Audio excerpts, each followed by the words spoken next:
Vou apresentar um trabalho de filosofia do qual a gente vai falar sobre o que é belo para Platão. E, assim, a arte e o belo podem ser tratados e investigados basicamente em 3 sentidos, do qual o primeiro é a obra, segundo é o artista, né, e o ato da produção, e o terceiro o apreciador. Estética, no entanto, significa, de uma forma geral, investigar a natureza do belo ou da arte sobre os 3 critérios mencionados. O enfoque que relaciona o belo com a percepção sensorial é específico da época moderna. Platão, como o grande representante do pensamento grego, né, apresenta uma teoria do belo, porém completamente diferente da visão que a gente tem na modernidade atualmente. No diálogo Banquete, Platão descreve referindo-se à sábia da Mantineia, Diotima, como o belo só pode ser contemplado em sua perfeição numa atitude que exclui por completo todo e qualquer vestígio sensório. O homem vive, segundo Platão, inicialmente confinado ao mundo dos fenômenos sensoriais. Aí ele pode despertar em si os eros.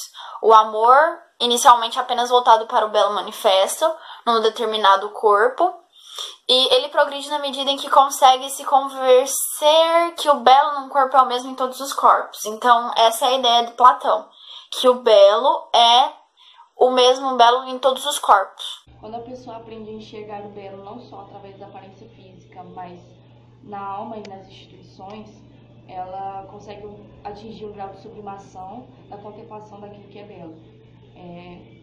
E esse ponto atingido, se você atingir ele em alto nível, você aprende a enxergar a contemplação do belo.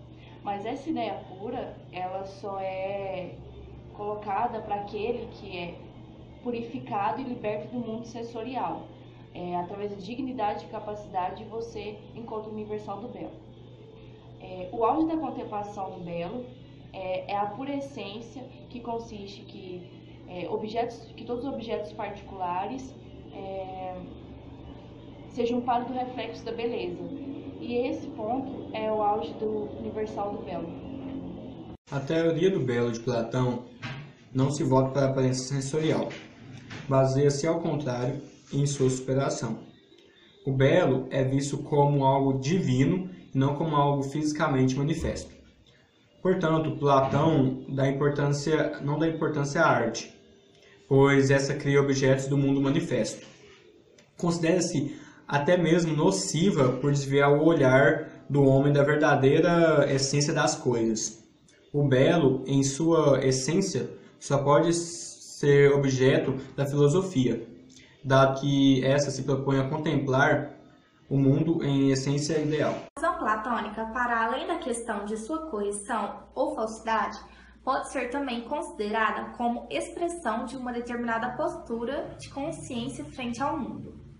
Ou seja, ela assinala um determinado momento no desenvolvimento histórico de consciência do homem.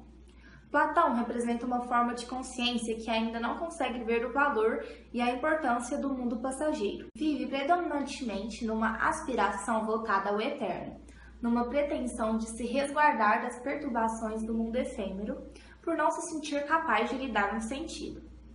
A atitude referida manifesta-se também nitidamente na concepção da cognação e do processo filosófico em geral, como encontramos em Platão. O mundo dado aos sentidos, ou seja, aquilo que o homem de hoje tende a considerar o exclusivamente real, possui para Platão um valor relativo. Os objetos concretos, os fenômenos são apenas sombras pálidas de uma realidade muito mais saturada, da qual nada se sabe quando se restringe ao mundo dos sentidos. Essa realidade mais saturada e fundamental são as ideias universais, apenas contempláveis para a razão e inacessível aos sentidos. A teoria das ideias veio para explicar primeiramente o problema colocado por Sócrates sobre definições. Em seu desenvolvimento foi preciso estabelecer as ideias como unificações dos múltiplos objetos dados nas sensações, como o olfato, o paladar, a visão, a audição e o tato, que sozinhos não são suficientes para explicar as representações desses objetos e sua essência. Platão divide assim a realidade em 2 universos distintos, o inteligível e o sensível. O primeiro contém as formas puras das essências e o fundamento da existência dos seres da natureza. quando os homens são cópias sensíveis de modelos originais inteligíveis.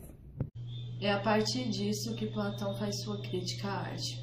Cada ser particular participa de suas ideias sem se confundir com elas que são, pois ou não, absolutas. O mundo é uma cópia do real e se afastando da verdadeira dessemelhança, ainda que natural. Platão julga a arte da imitação, capaz de enganar a realidade sensorial. A arte afasta ainda mais do real. A imitação da cópia é o que Platão chama de simulacro. Por isso, Platão rejeita a arte de estado ideal, querendo substituir poesia pela filosofia.